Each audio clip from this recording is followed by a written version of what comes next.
اگلے اور پچھلے گناہوں کی مغفرت کا سنت وظیفہ۔ السلام علیکم۔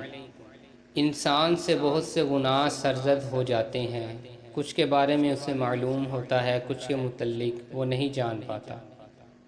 روزانہ کی بنیاد پر بہت سے گناہ سرزد ہو جاتے ہیں جن کے لیے ہمیں اللہ سے توبہ کرنی چاہیے۔ یہ تو وہ گناہ ہے جو ہم کر چکے ہیں۔ اب جو میں وظیفہ آپ کو بتانے جا رہا ہوں اس کی بدولت جو آپ سے گناہ آگے مستقبل میں سرزد ہونے ہیں وہ بھی انشاءاللہ بخش دیے جائیں گے۔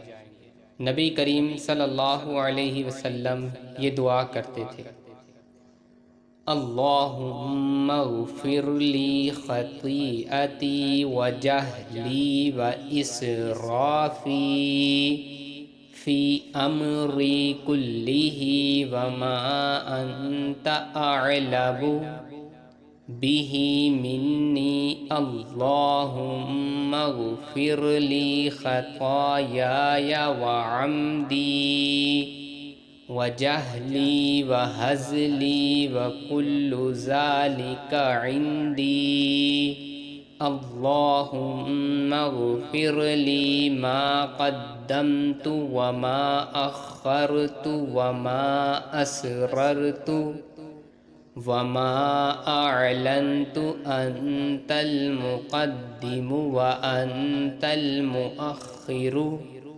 وانت علی کل شیء قدیر۔ اے اللہ، میری خطا، میری نادانی اور تمام معاملات میں میرے حد سے تجاوز کرنے میں میری مغفرت فرما، اور وہ گناہ بھی جن کو تو مجھ سے زیادہ جاننے والا ہے۔ اے اللہ، میری مغفرت کر میری خطاؤں میں، میرے بالا ارادہ اور بلا ارادہ کاموں میں، اور میری ہنسی مذاق کے کاموں میں، اور یہ سب میری ہی طرف سے ہیں۔ اے اللہ، میری مغفرت کر ان کاموں میں جو میں کر چکا ہوں اور انہیں جو کروں گا، اور جنہیں میں نے چھپایا اور جنہیں میں نے ظاہر کیا ہے۔